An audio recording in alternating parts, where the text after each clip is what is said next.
You should come to Squad Goals, the 3-player team event in Chicago, May 18th and 19th. 32 teams, 96 players, all teaming up for the coolest alternate format in Marvel Crisis Protocol history. SquadGoalsMCP.com, SquadGoalsMCP.com, SquadGoalsMCP.com. I think we're going to call this series Vince Was Wrong About a Thing. And with me today is Erek, who is actually the #1 Defenders player on Longshanks and recently had the best run of any Defenders player at LVO. And he's playing a pretty innovative, pretty different take on Defenders. And I don't think I have a clip of it, but I've famously said that Defenders is bad, even with new Daredevil. And so it turns out, yet again, Vince was wrong about a thing. So we're going to talk about it.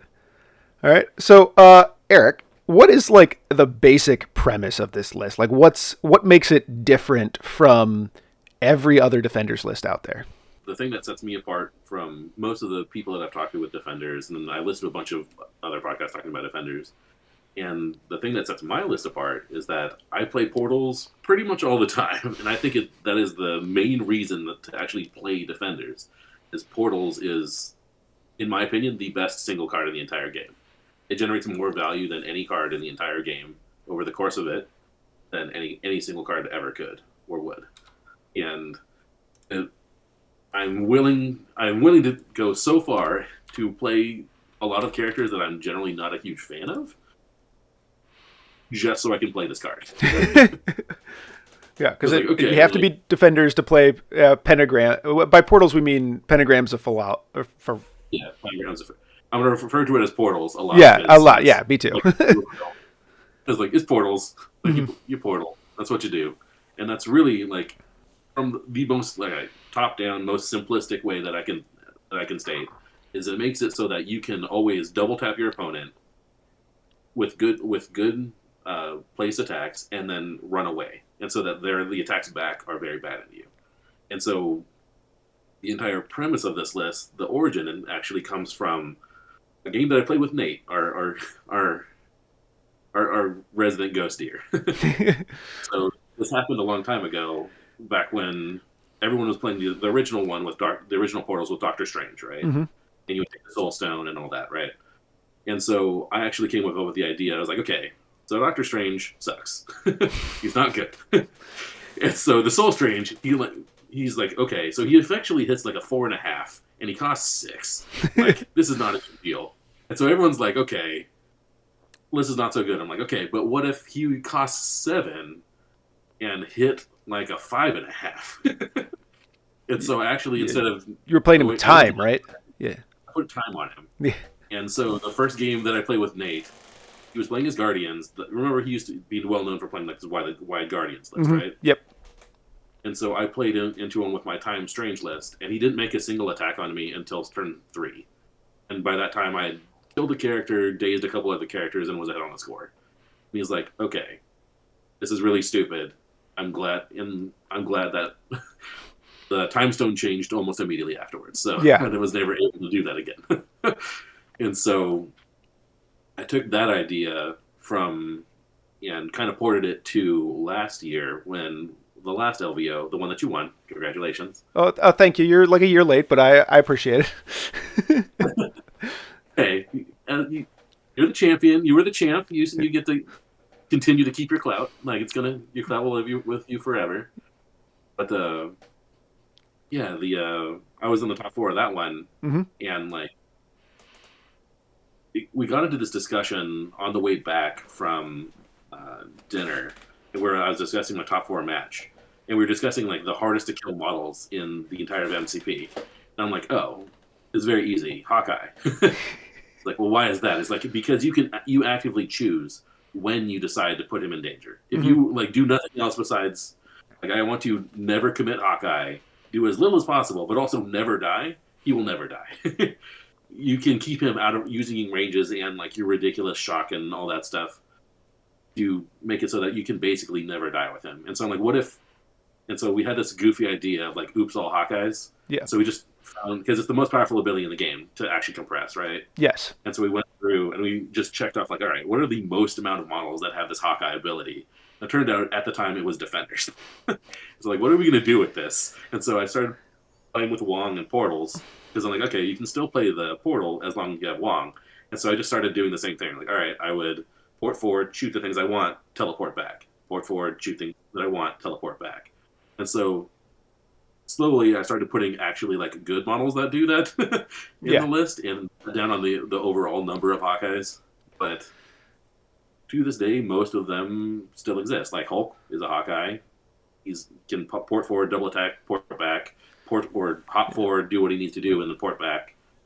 And so there is a specific spot on almost every map shape, except for there's a couple variations, but on almost every map shape, you can double tap your opponent and control the entire scenario geometry while they just kind of like stand there and get hit. And the only way that they can actually like egress on your position is by giving up activations to do it, by like or having bad activations do it, i.e., walk forward and shoot you. If it almost any model, that's a bad activation. Right? Yes. You'd want to cut out as many of those as humanly possible. In my scenario, I'm able to do double tap and be wherever I want using the portal the entire game. So I have just no bad activations. Yeah, and it's like also a lot with tall being so popular right now when you're, facing down a list that's like 3 wide and they're like, "All right, half of your activations are going to be walk." Yes. Like that seems pretty good. During the course of the LVO, I played Cosmic Ghost Rider 3 times, and in one game I was able to kill him during his activation twice. Another game in the other 2 I was able to kill him during his activation once. So your ability to do things during your opponent's turn is like really high because like okay, I shoot Daredevil, he bonks you with his stick. I shoot Ghost Rider. Ghost Rider sacks it to Daredevil. He makes you take damage for your crits, and then he bonks you with your stick. Yeah. Like, yeah, and you have you got heroes. You got heroes for hire as well, and you've got Crimson Dynamo aura, and yeah, like the Crimson, or excuse me, Luke Cage is a huge part of dealing with Thanos. He's like, okay, using Ghost Rider, I can hex down their team, shock their team.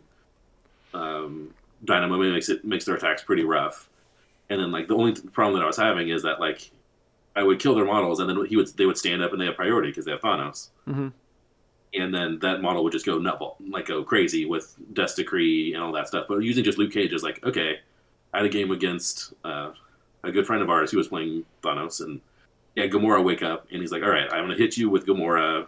I block with Luke Cage, takes a bunch of damage from Ghost Rider's aura. I was like, okay, take a bunch of damage to Ghost Rider's aura. He's like, all right, attack again. I was like, all right, cool. Goes bodyguard it with Luke Cage. Again, Luke Cage dies. Sure, that's fine. But you take a bunch of damage from Ghost Rider. I'm like, okay, now Gamora went from having like 6 health down to I think it was 2 or 3. And I was like, okay, I can basically just flicker and she dies. Yeah. Yeah. All right.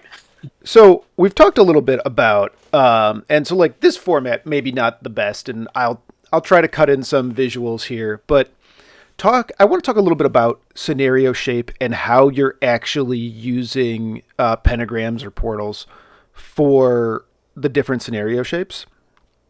So obviously you're not playing it on turn 1 because you're not playing like the Mimi 6 threat, or you can't even do that anymore. It costs 3 now, right? They got errated to cost 3. You can't portal till turn 2. Yeah, so you are, I assume, looking to play it on turn 2 because the earlier you get it up, the more advantage it can give you. That's true? Okay. And then, like, the shapes that you've selected are kind of all over the place. You have 2 E's and a D, and then you have, like, medium live extracts.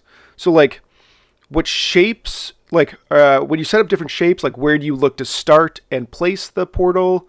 And, like, can you just elaborate on, like, how the different shapes dictate where the portal placement happens? Or is that more based on matchup? No, it's actually, it's 100% just based on the shape.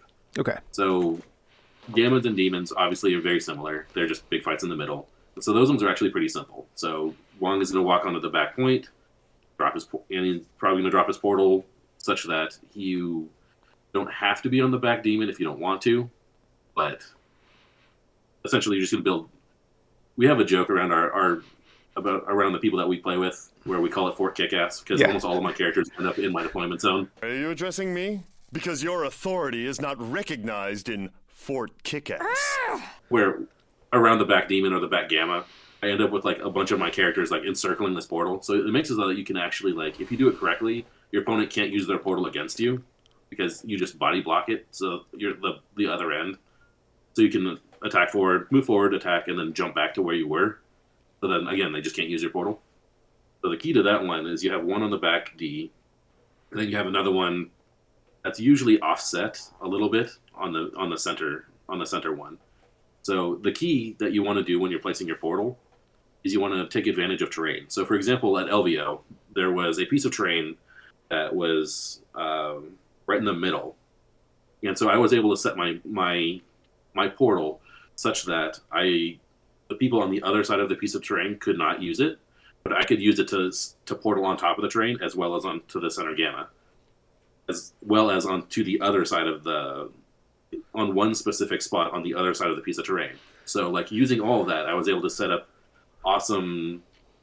It's a little bit hard to explain without visuals, obviously, but I was able to set up awesome beams for Dynamo, and then jump to the center portal or jump to the center point where none of his models could see me.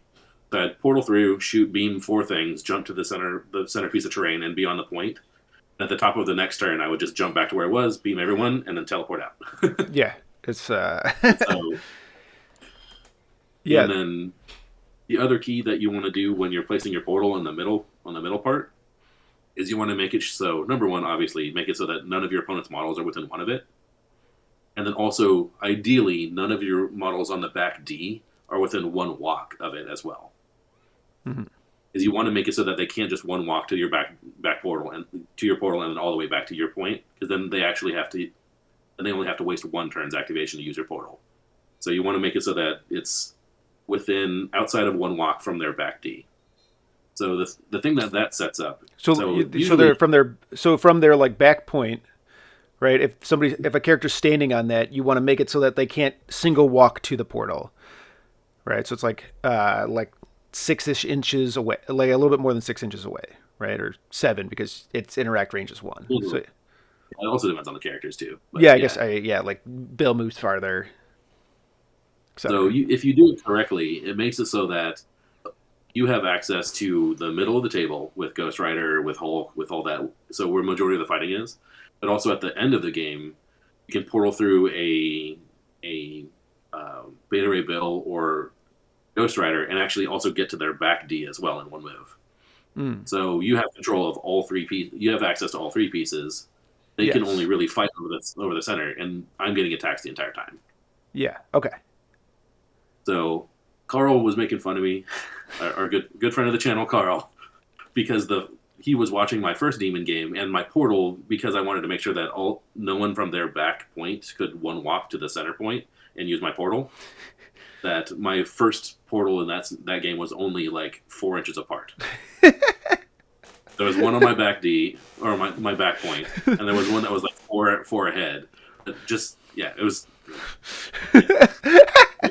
I can still see how that's really strong though, because that's like giving everyone a 1 cost to range 2 place. Like, is the floor of that. That still seems really strong. I'm just sitting there shucking and jiving out of their ranges. So I'm like, okay, being able to position yourself for free 1 turn anywhere you want between those 2 points is like, okay, it happened multiple times where I'm like, okay, you have a range 3, I have a range 3. I get my 2 attacks, and I place just out of your range 3 on my side of the portal. And I was like, okay, so you have to walk. And like, sucks for you. I'm going to double attack you again with someone else. And then, yeah, that's pretty much it. So that's the D1, or the E1, the middle one. Mm-hmm. The D1, which I thought was kind of funny, because I've heard a bunch of people talk about my roster, and they keep on talking about how the D1 seems really out of place, and I get it. Mm-hmm. Like, I'm playing not a lot of usually mobile characters outside of Ghost Rider and all that, but I actually think my list is the second best faction on Extremis in the entire game. Like, the only one that I think has a chance, or I wouldn't go that far, but like the only one that like I feel like I'm not dominating is Web Warriors. Yeah, who are colloquially known as the King of D shapes. Yeah, and the healing, like it really puts the onus on me to like make sure that my attacks work. Because if my attacks fail, then it's just Armageddon, and that's a very bad way where they just web you up and blow up the game. So, but versus almost any other fair faction, you actually have excellent access to the entire shape. So again, Wong is going to walk to the back one, and he actually wants to walk past the home D and walk within 1 inch on the other side. Okay. And if you with that positioning, you can actually drop your portal on either other D. So that means that all of your characters who would normally not get double attacks by having to walk to the far one or spend your turn double walking over there on your turn one, you can actively just portal through and double tap with Daredevil. So it means that you can do a couple of things. So with Wong there, you can use your free grab something, move back to your home D. Daredevil just stays home where he is. Ghost Rider stays home where he is. Or if you have priority, Ghost Rider can go out, attack, stay where he is, and then you can use priority to yo-yo him back, to pull him back at the top of the turn. So he gets to start his attacks at the top of the turn and then disappear. So your uses the portal to come back. Yeah. Uses the portal to teleport back. And then in that situation, my entire team is around my home D, and like they're all over the place. Odds of them having a good activation right back is very, very low. And basically what I'm going to do is like, okay, you have a bad activation. I'm just going to hop through and double tap you again. And so the thing that portal setup allows you to do is with Ghost Rider's long move and the portals, I can literally double tap you on any of the 3Ds, the 2 flank ones and the middle one, without moving. So Ghost Rider, even from the far left one, can teleport through and then use his long move from the home D to the other one and double tap someone on that side. So Ghost Rider is literally going to be anywhere I need him to be, double attacking the entire game. Okay, so and same thing with Hulk. So then, like, the premise of using the D is that, like, so like a lot of teams, the reason that they're playing the D is because they're like scenario focused, and often how they lose is like the opponent can get enough surface area on them that they can apply enough attacks, and the D shape like prevents them from getting enough purchase on their list, and then Portal lets you just kind of ignore that aspect. It means that I can overload. Yeah, I can overload one side and like, okay, Hulk. I've had games where Hulk and Ghost Rider are both on one side fighting over one D, and then I'm able to relocate from both of those characters to the other D on the far side in the same turn, using one walk. So, or like using minimal walks. Like Ghost Rider can do without walks. Hulk can walk and hop. Walk, hop, teleport, and then have an action left. Yep. And so, like, as long as I'm getting my double attacks and my attacks are working, as soon as the game gets close, it's like, okay, Hulk, just go wherever and stop points from happening. Ghost Rider will do his thing. And, like, I just keep the game close that way. And my characters are so beefy that it's very difficult for them to actually, like, kill them. And also, in that scenario, think about how much healing I get off of it, too. Like, so Ghost Rider, say he takes a decent amount of damage. He heals on the extremis, teleports back down to the back D, heals on that one, drives to the other one, and heals on that one. I'm doing that every single turn. So, like, sure, you get one heal, maybe you get a second one if you rotate. I'm getting 3 a turn. Yeah, it is 6 power, right? Or is Hell on Wheels 2? It's not that hard to get. Yeah, like he's getting power every time you're taking damage anywhere, so. And also, for the most part, he just whip snaps. He just uses his regular base attack unless you really need something dead, so. Yeah, and, like, if he has 3 damage on him, that probably was also 3 power. Yeah. Yeah, so you're halfway there already. You just have to find the money for the mobility. Yeah, the 3 is almost guaranteed. Like, it's really hard to... If your opponent's actively making any attacks into you, he'll have 3 power pretty easily. Yeah, and then if he's not making attacks into you, you don't want to do that, so... Yeah, if he's not making attacks with me, I just keep standing there, keep on beating him. Yeah. Like, I had a game against a Web Warrior player. He thought it was kind of funny that, because I was faster than he was at the rotating from point to point, back and forth. As his ability to generate power off of my stuff was not quite as good as my ability to generate power off of his stuff, so... All right. I think the next thing. Are there any problem? So before we move on from the shapes thing, are any of the shapes specifically problems? I forgot. There's actually one other shape that's pretty common too. Is the B on Infinity? Yeah. So that one's kind of awkward because you have to play it offset Wong such that he is one walk away, but you don't actively want to put him on the bottom home B. Okay. Because the portal doesn't reach from side to side. So what you actually do is you have to set up such that you're about a short move away from the one of the Bs, so that you can walk up, drop a portal halfway between Wong and the home B, and then 5 to the other end. And so that makes it so that you can do the exact same thing as the extremis thing, where you have access to all 4 points with Ghost Rider very easily, because he can double tap literally anywhere on all 4 of those. Okay. Okay. So so he can't stand on the home B and place the thing to the other home B. Is that what you're saying? Yeah, for Wong. So you have to actually be a little bit to the left or right, closer to the midline, so that the portal is halfway between Wong and the thing. So it's not going to be on B. And so you actively actually use the base sizes for the things that are on B to be able to teleport between the two. Okay, but small bases can't then, right? So small bases can, but the measurement is really, really tight. Okay. And it's only exactly flat to flat. So there's some body blocking issues. So you can only really have one small model on either side of the portal that can use it. Okay. It's easier with Ghost Rider and Hulk just because they have a bigger base. So yeah, Ghost Rider, Hulk, Bill. Yeah, it's a little bit easier that way.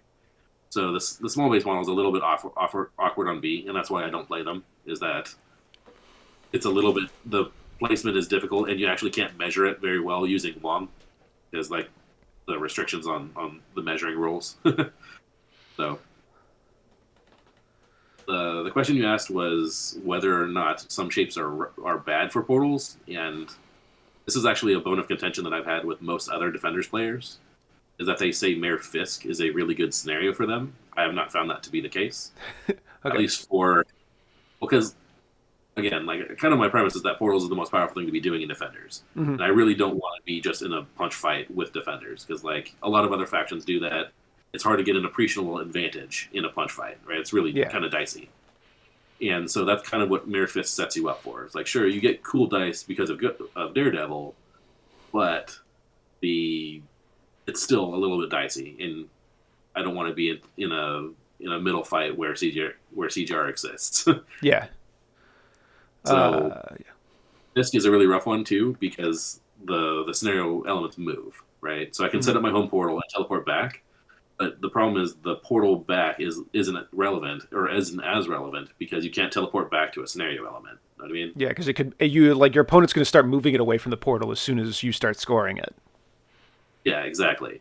And also, there's nothing for Wong to stand on and have him be relevant, really. Mm-hmm.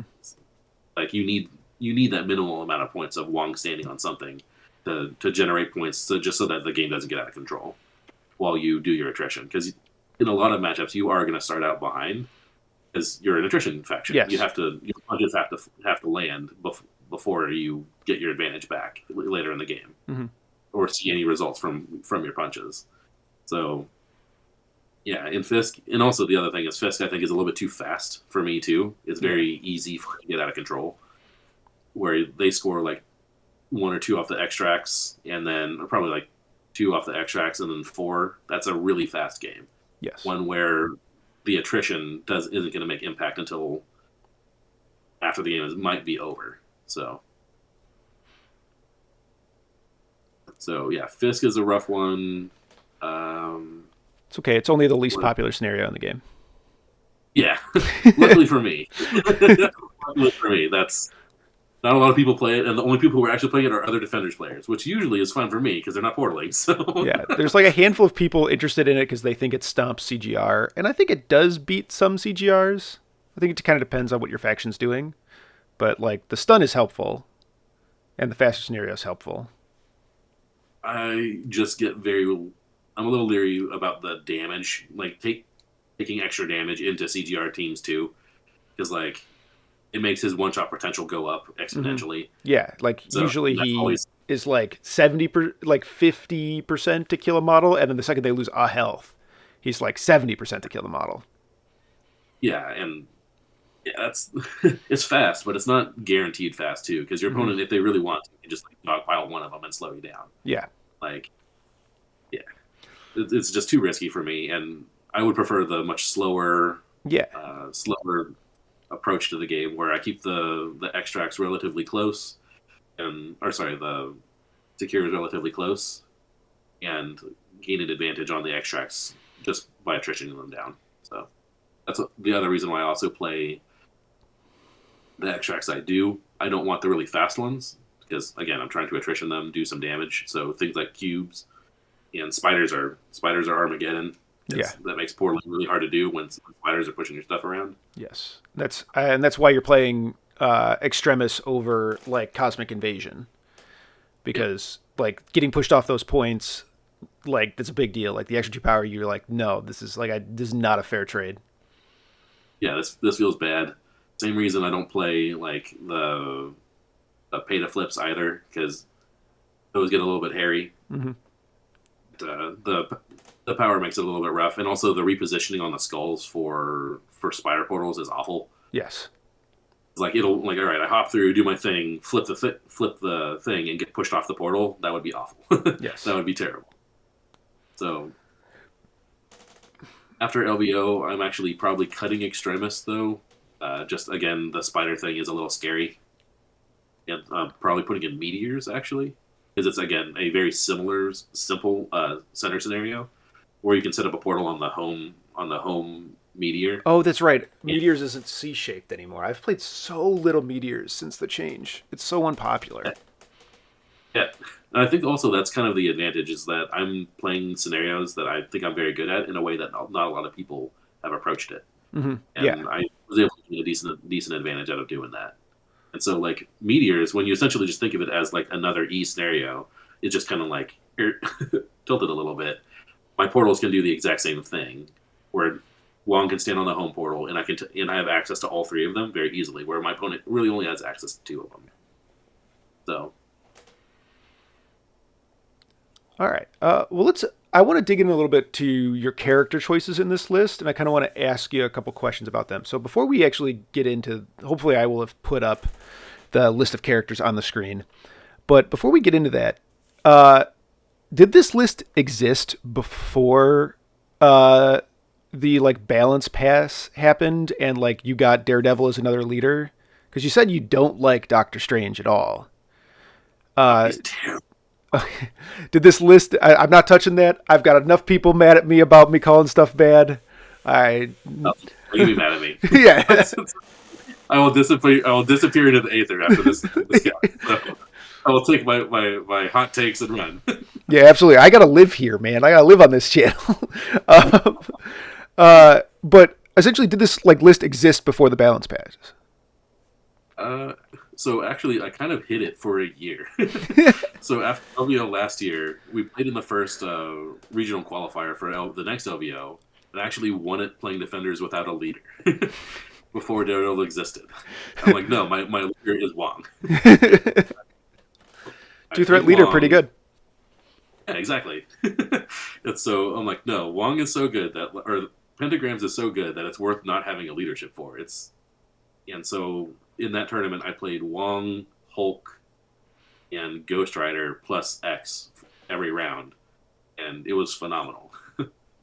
And so I actually started to crutch a little bit too much on Daredevil, where I think there are scenarios where I don't think it's right to take him, because he himself is a relatively limited model. Like, yeah, what should they figure in? Like, we've had a lot of discussions about this. Like, I hate Daredevil. I think he's a terrible model, and he drives me nuts. I don't think I'd go terrible. I definitely see how like the character can be very frustrating because like he has like this like almost groove he has to be in, and when you're in his thing, when you're like, hey, I'm gonna make like 4 attacks at you that are gonna do 1 damage each, he's like, I'm gonna kill you long before you kill me.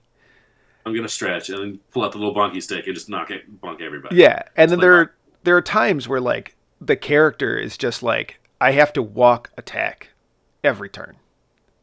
Yeah, and then you hate everything. Exactly, and like your list does a lot to alleviate that. But like if he ever finds himself in that situation, like when I played against him in Shield and I play against typical Defenders players, just Tony shoots him every turn. Be like, if I hit the wild, I like have a good time. If you block and you're like likely to block all of it, I still make power. Yeah, and just leave and do nothing for this turn because like the odds of him walking up and doing anything of relevance is like pretty low. Yeah. Most of the time in that scenario, like his best case scenario is like, all right, I walk up, I baton you, and pull you off a thing, and stand there. Mm-hmm. Awesome. Like, so he has some spots in the meta. Like to me, a big part of playing Defenders well is finding a way to get good value out of Daredevil. Yeah. You kind of have to bring him, and he only is really good in certain spots, where in certain character matchups. So a lot of those are the ones that have like displacement that is attached to their attacks. Yes. So yeah, like he's been decent in the miles where like, all right, I walk up, I kick you off. I probably don't die, but I can get kicked off and I can walk back on and stay relevant. Yeah. And then also I say you have to play bad MCP sometimes to get the best out of him because sometimes he is a character that also does reward you for those really risky, like, all right, I dive your home scroll, or I dive your home hammer. Like I've had multiple games where that happened, where my opponent, like, okay, their last activation is gonna be to grab their home hammer and set it for next turn. And so I'm like, all right, you have one activation left. I have Daredevil, go get it. It's like run across the table, pick up a hammer, and like, all right, just hope that I don't die. Yeah. And he, in some ways, incentivized being able to do things like that. And yeah, and like Devil's Deliverance is a huge payout for like getting dogpiled. Like you overextend him, the opponent dogpiles him, and then sometimes he just kills the entire team when you activate him. And that's real. His spender is what really allows him to like stay on the team. Yeah. Because sometimes I do debate whether I should just cut him all the way, and just continue what I'm doing. But Daredevil, like he kind of digs himself a hole for the first couple of turns. You have to play him kind of risky. He digs himself a hole because he's not particularly efficient. And he's like, okay, I get one good spender a game, and that spender a lot of times is a great way to tell the game that I was losing, or really just put the nail in a coffin. Mm-hmm. Like, yeah, like I had multiple games where like, okay, he gets his turn 2, I portal through, I bonk something, I crank the damage, get a bunch of power, and I'm like, all right, it's just worth walking back and saving that for later, so that I can portal through later and use his spender to blow up like their entire team. Yeah. So definitely Daredevil's like super spooky. Yeah, he's a really kind of interesting character because some games he does nothing whatsoever, and sometimes he just goes nuts. So I wish I had a little bit more efficient leader or a little bit more consistent leader. Yeah. He's what we got. Yeah, I think it's good. So right now you're playing him a lot, but you definitely think there's areas where you can go back to like the Wong pentagrams thing. It sounds. So I had a game at LVO where they kind of highlighted where I think it was wrong. So my opponent was going to spender my Daredevil, and I could have used the card Sacrifice to save him. Mm-hmm. But also, the character that I would have to sacrifice to was Ghost Rider. And so, obviously, Ghost Rider's spinner is probably going to kill Ghost Rider. And so I'm like, even if I do save Daredevil, what is he going to do to CGR that turn? He's probably not going to do much, right? Like, if CGR just teleports away, Daredevil's turn is like pretty bad. So if I'm not willing to actually like use Sacrifice to save him, like, yeah, just why let is him he die here? there, even like I could just have like literally a 4-cost character with a gun and probably be in a better spot than having him. Especially since the way like his list was only 4 wide, so the amount of rerolls I'm getting from his leadership is not a lot. Like I'm getting like 1 maybe a turn with each character, so the payout is not like super high. Like you're playing a rather limited 4-cost character for like a worst cable leadership. Mm-hmm. So and so in that situation, I think I would have been better served just not having Daredevil there and just playing another 4. Or just upgrading, I think probably just another 4. Yeah. Yeah. So you've talked a lot about playing Ghost Rider, and as somebody who sees the entire game through a shield lens, Ghost Rider is kind of a joke against at least my faction, with like a ton of low strength physical attacks into a def 3/5 threat. I'm not scared of my defense? No, I'm not. I just like, ooh, no, I can't incinerate him down to the hit point or down to the defense I need him to be to shoot him. But like, you've spoken pretty highly of him, and you talk a bunch about like his mobility and his resilience, and like the character is not what he was on release. Like the character is much better. So like, explain to me. So is Ghost Rider is he really core to the list? Very much so. I take him a lot. So the thing that allows me to exist in a space where Shield exists is most 100% is the portal and the mobility that I get from it. So it's going to take a turn or two before you can actively get really good double tap attacks into me, and hopefully by that time I can attrish you down or use my displacement to push you back and make you restart over. Yep. Like, yeah, just like playing with ranges allows him to at least like function in that spot. Though I will admit that is a scary part for the roster. Just a billion dudes with long range guns. Like if you could just take like 7 Hawkeyes, I don't think I could win. Yeah. You just out Hawkeye me very easily. Just like have a billion dudes with range 5 guns. Like that would be my nightmare, or at least Ghost Rider's nightmare. And that's it in that matchup. Yeah, so, but he is immune. Like the meta feels like it's gone very energy heavy because everybody has kind of tipped to the fact that like energy is the best attack type. And not only that, the amount of things that are immune to Hex is like not huge. It's CGR and Voodoo are like the premier ones. So yeah, the other kaiju, and then Malekith and Ghost Rider. I think that's the entire list, right? There's just the 4. Yeah. And like Malekith's kind of disappeared. Yeah. So like he'll be back as soon as CGR gets nerfed, but like he's kind of disappeared as of right now. But once you start driving around hexing stuff, because you can do that early too. Just like, all right, I choose to make this turn instead of like putting all my best attacks in your good stuff. I just make them bad. Like whip your Hulk, whip your Thanos, like whip your big model, and they're just bad. And like I had one game where I played into Thanos, and he double attacked me literally the entire game. And between Dynamo, Hex, and Shock, he did like 2 damage. It's very difficult, and it was almost impossible for him to hit his wilds. So yeah, that's the thing that people really underestimate how strong Hex is. Like I think people are figuring it out now playing against New Black Cat, where you never explode your crits against her. You're essentially always hexed. And like that model is 333, 5 health, and is shockingly tanky. Yeah, just unkillable. Like you're not killing her in one attack. You have to attack her like a lot. She like it's very hard to kill her in one attack unless your dice pool is enormous. And that's really what I'm trying to do with Ghost Rider 2 is like I'm just trying to weigh you down with the number of attacks. Then really just like have really big ones or like really have ones that matter a whole lot. I'm just trying to put out a billion attacks that also have a bunch of conditions on them as well. Because you notice I play Dynamo, you notice I play Ghost Rider. All of them, those are both pretty integral to the middle plan. Yeah, it's like a lot of chip, a lot of like attack generation. Both of them have triggers that make the opponent's attacks worse. And then Ghost Riders also has the benefit of making their defense dice worse. Yeah, it's really good. Yeah, legit.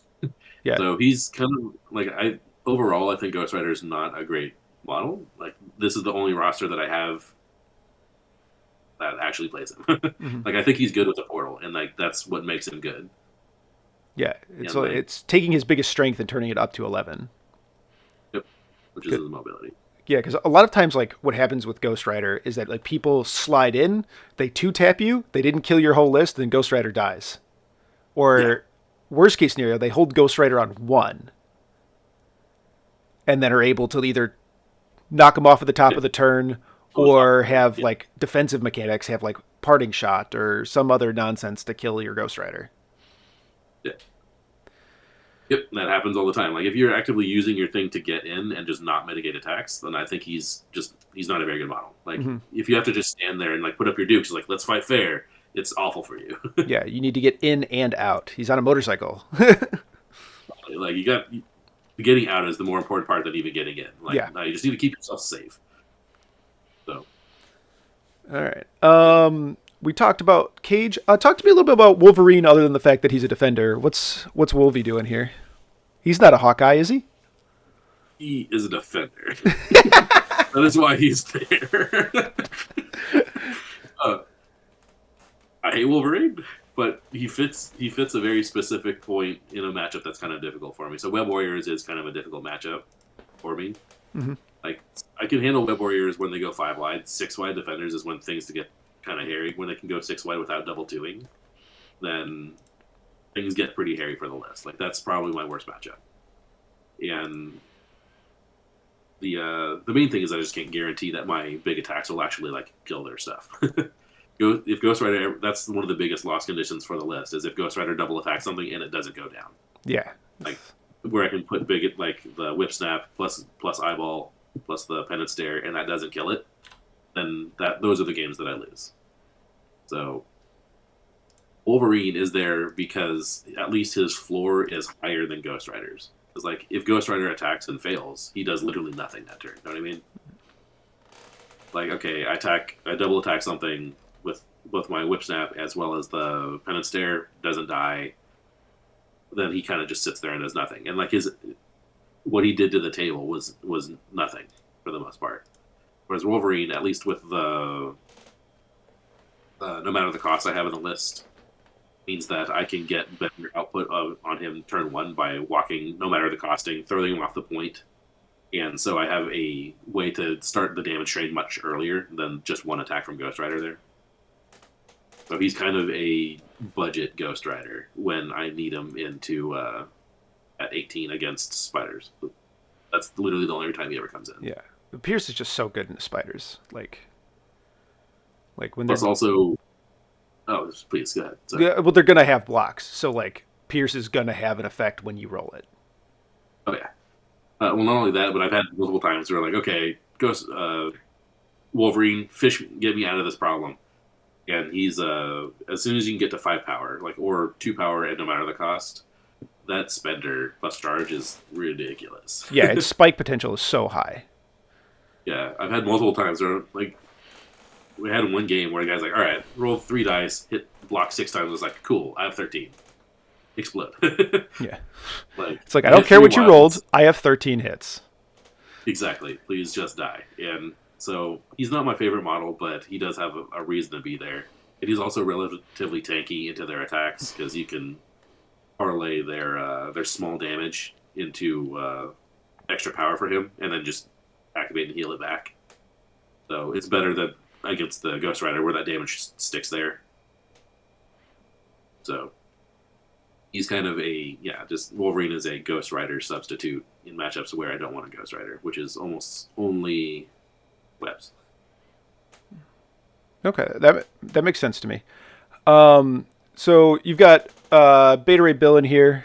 Surprise, surprise. A competitive list is playing Beta Ray Bill, the most overstated model in the game. And then I assume he's here for the eyes and the prize play for when you can't commit to the midline. Plus, also, he's really good when you use him as a budget Hulk as well, because he's really consistent. He will use the portal from the back, like free grab, stay on the back, port through, and then you have 2 attacks to make 2 power to throw. Like, that's pretty consistent to be able to snipe a point at the end of the turn. So it makes it so that you can also just yo-yo between him and Ghost Rider on demons with Incinerate Immune models. So that makes sense. For the most part, that's one of the reasons why demons is probably my strongest scenario, because you have 3 Incinerate Immunes? Yeah. You have 3 Incinerate Immunes and Wong to remove the one other Incinerate that shows up? So, yeah, I get to actively play the scenario very easily, and they can't. So, yeah, it's probably my best scenario. All right. And then you're playing 2 East shapes. I don't think we got to explain Crimson Dynamo at this point. And he happens to be a Hawkeye. Criteria of being a Hawkeye. Mm-hmm. You got Voodoo and Miles. I love that people are kind of tipping that like Miles is one of the best steals in the game again. I assume that these guys are here for their scenario presence. Am I missing anything? No, they're pretty, yeah. You know exactly what they're there for. I need steals to make sure that the game doesn't spiral out of control too quickly, and steals are the fastest way. Instead of actually having to kill the thing, you just steal the thing. Makes it so you can stay alive on scenario much easier. Plus also, Again, I've run into scenarios on Extremis that my ability to rotate is so strong that once I steal, and I can get out of there much with the extracts much easier than most. So I had one game in LVO where I was able to steal all the extracts, get it back to my home D, and then he had one activation each to kill one of my models on a D, and then that model would immediately just like heal on the Extremis, jump through the portal, heal on the next one, and then run at the corner.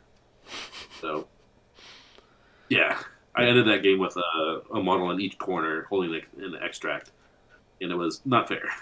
Yeah, it was not fair. I think that's a thing that I know we haven't covered it yet, and I've been operating like it goes without saying, but you do not drop extracts when you go through the portal, right? Yeah. Which is effing wild to me.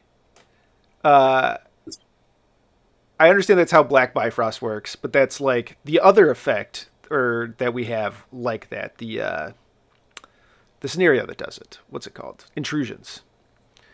Intrusions drops the extracts so that you can't just like be like, aha, I got it, and I teleport through, and then I double run away. This is like can be incredibly strong. Like my last second win game that I played, which wasn't the most recent second win, but the second one before that, I essentially had my run ended because a Malekith that made no attacks found the only extract, because back then there were single extracts, and just ran through the Black Bifrost and just like ran away from me all game. And that's pretty much what I do with those two characters. Yeah, exactly. Yep. Yeah, so Voodoo, one of my changes from LVO is actually I cut Voodoo, unfortunately. He got cut for Rhino, so... Okay. His ability to steal faster is and have additional movement, so you can make better use of Daredevil's leadership. So you can use the Rhino slide to like be where you want to be in a bunch of in the middle of a bunch of dudes. Yeah. In the middle of the bandwidth and like punch out of it. So yeah, and the aggressive letting him like reposition, or like the aggressive and the punch letting him reposition for the leadership seems very strong. Mm-hmm. Doesn't have to go shields down. Loves the extra healing from Extremis and can get to all the points. Yep, exactly. Have you found that he like struggles to get back on the portal with his weird movement, or no? Thus far, that hasn't been a problem. Okay. Like, has a pretty big base, so finding a way to get him in there hasn't been too difficult. That seems right. All right. So, you got anything else about the characters? I mean, like, we skipped over Hulk, but like Hulk is Hulk. Like, he's in your faction. He's a defender. He's like the best sixth thread in the game. So that's right. CGR, I said that. He's a Hawkeye. Yeah, and he's a Hawkeye. But most importantly, he is a Hawkeye, which is the most powerful ability of the game. So, yeah, Hulk is Hulk. The biggest innovation that I had from this roster versus January of last year was actually just adding the miles. Because originally it was a pyro, but because you can do some pretty disgusting stuff by portaling. I had some pretty disgusting turns where you portal through, beam like 3 things, generate 1 billion power, and bounce a bunch of fire around, and then pyrotechnics their entire team. Like, I've had multiple pyrotechnics for 5 where I'm like, all right, just literally your entire team is your deployment zone. Your turn. And like your ability to do that at the end of their turn is pretty good. It's pretty easy. So the only problem is he's too squishy. He's very squishy. Yeah, he just dies to random stuff all the time. And also, he's not a Hawkeye, so he did meet the criteria and had to get kicked off the team. Whereas Miles, Hawkeye. Yeah.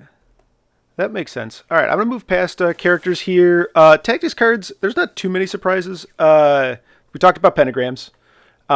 Brace and Sack are your 2 cards, like just keeping your models alive. These are the 2 most standard restricted cards, in my opinion. You have to have a pretty good reason to not be on these 2, and they're usually like you have a big boy, so you're playing patch up. And there's weirdos playing Indomitable, but yeah, just take the 2 good cards. Yeah, just take the 2 good cards. You've got Deal with the Devil for Ghost Rider, Exceptional Healing for Logan, Heroes for Hire for Luke, Eyes on the Prize for Bill. no matter the cost, we talked a little bit about you can use it on Wolverine. It's also like pretty good on a pinch on Miles as well. Really good miles too. Yeah. Yeah, like getting that up and running really quick. I imagine you could use it on Daredevil if Daredevil is struggling, but like, is there anybody else that I'm missing here? No, that's pretty much it. It's pretty painful on Daredevil. Yeah, it is. His health is Pretty painful, painful. yeah, but sometimes you just want to double explode on their team and Yeah. you get a good shot. But yeah, for the most part, it's there specifically for Wolverine and Miles, just because again in the Web Warrior matchup you need to interact very quickly. Yes. So any way to do that is important, and that's what I got. Yeah, absolutely. Mission objective, I assume Oh. because Rhino's effing everywhere and because Webbs is your bad matchup. Yep. And also, it's really the games that spiral out of control are the ones where they can steal the one free grab that I usually get per game. Like I can either use hold or Beta Ray Bill, free grab one. As long as I hold on to that one at my home point, I have like a small amount of points coming in every turn, and the attrition will slowly get me the rest of what I need to win the game. But if you're able to steal either of those things, then that's when the score can spiral out of control, and you can outpace me and make it so that the attrition isn't fast enough. Mm-hmm. So if you can dive and kill a Wong and score my back point, or steal one of my objectives very very early in the game, and the mission objective just really makes it so it's really sticky on my side of the table.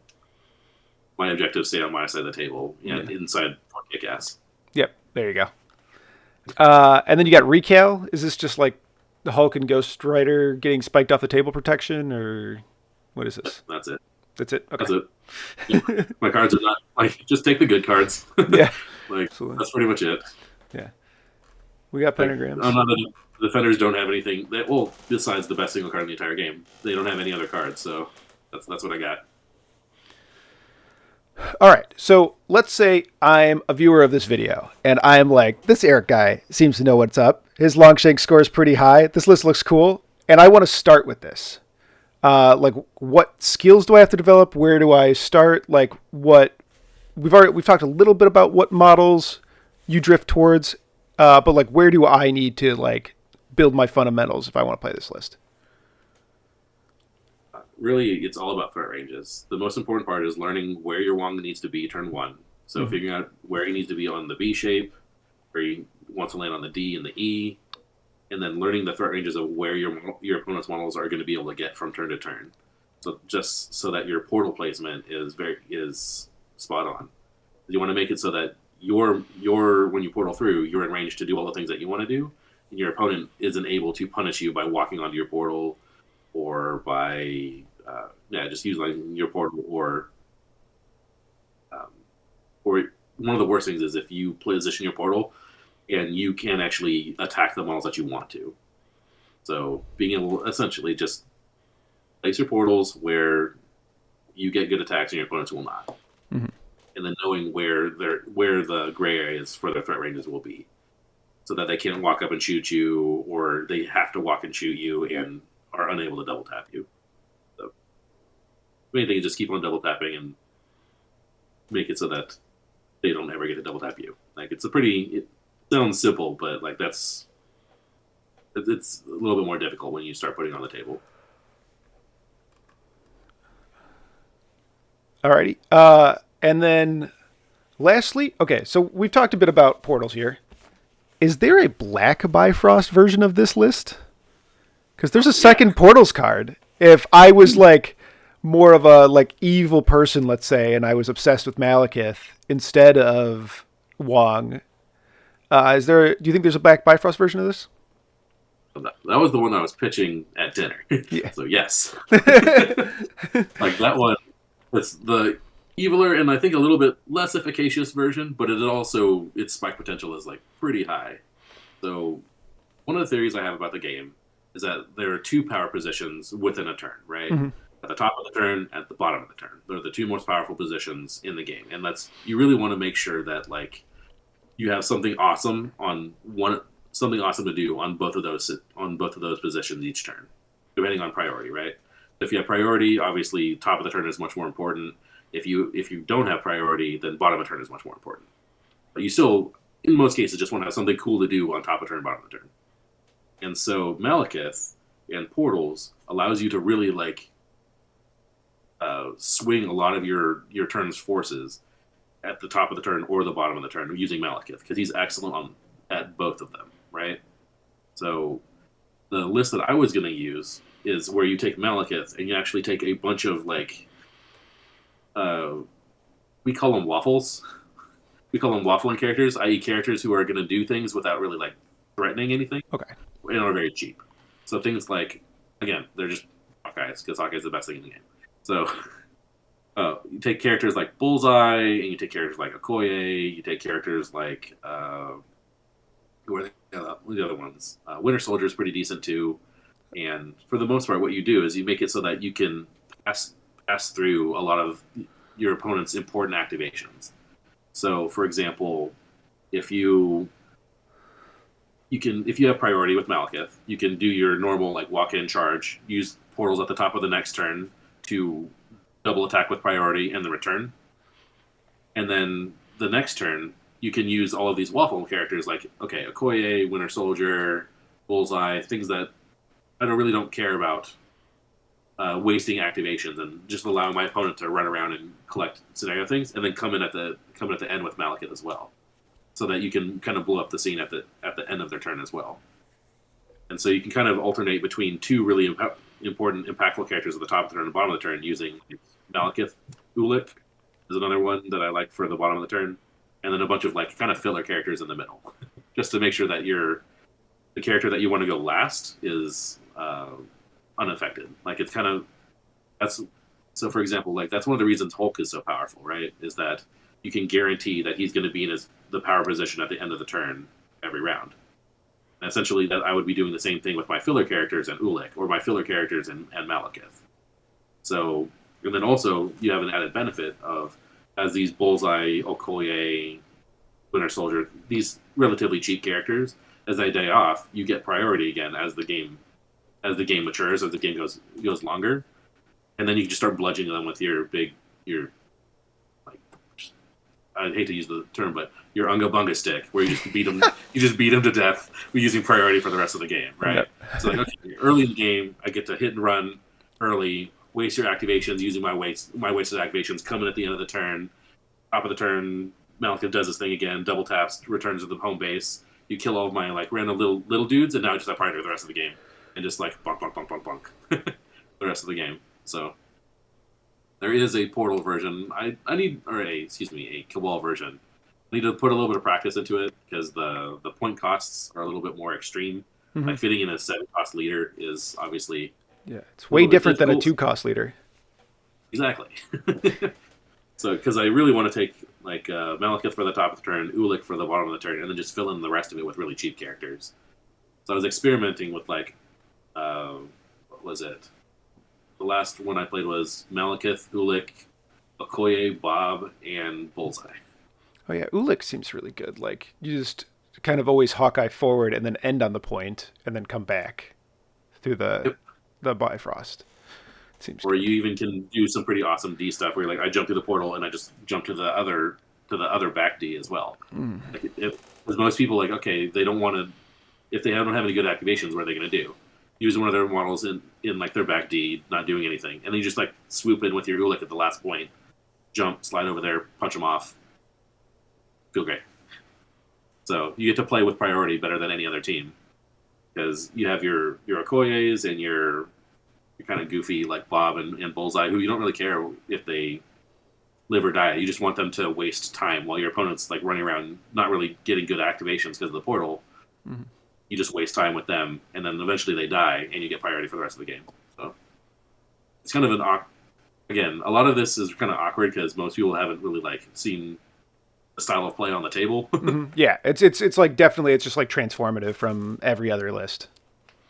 Yeah, like so maybe one of these. The funny thing is, we were trying to film a game with me and Nate yesterday, and I mean, like, I forgot about the way Ghost Rider's eyeball laser works against Ultron, because I was trying to kill him and make it so he can't Age of Ultron. Yeah, but he had just enough damage on him that even the damage that I did wouldn't get him below the age number. wouldn't get it below 8. And I was like, oh man, all right, probably not a good video to showcase how this functions by me just making a huge boneheaded mistake. So maybe one of these days we'll get a better game for it. Yeah, absolutely. All right, you got anything to plug, or where can people reach you, or are you just gonna disappear into the ether? Yep, I'm return to the Sanctum Sacramento. Yeah. All right. Yeah, just if you want to reach Erek, comment in the comments down below, and I'll twist his arm into answering some of those. Yep. I don't really like Discord very often, but I'm Captain BDMA.